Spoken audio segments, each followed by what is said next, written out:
আমাদের দেশ ভারত বিভিন্ন দেশের সঙ্গে সীমানা ভাগ করে নিয়েছে।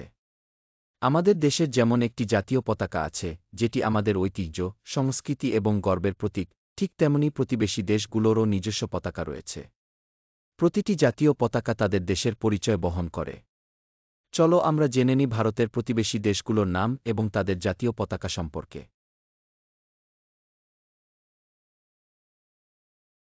এটি হচ্ছে ইন্ডিয়া বা ভারতের জাতীয় পতাকা। এটি হচ্ছে বাংলাদেশ এর জাতীয় পতাকা।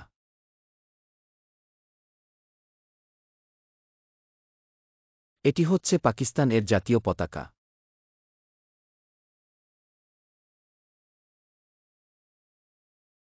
এটি হচ্ছে নেপাল এর জাতীয় পতাকা।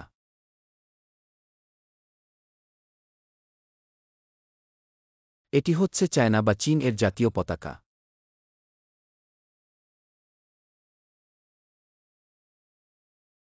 এটি হচ্ছে ভুটান এর জাতীয় পতাকা।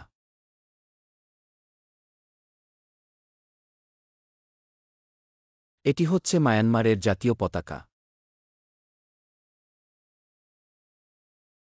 এটি হচ্ছে শ্রীলঙ্কা এর জাতীয় পতাকা। এটি হচ্ছে মালদ্বীপ এর জাতীয় পতাকা।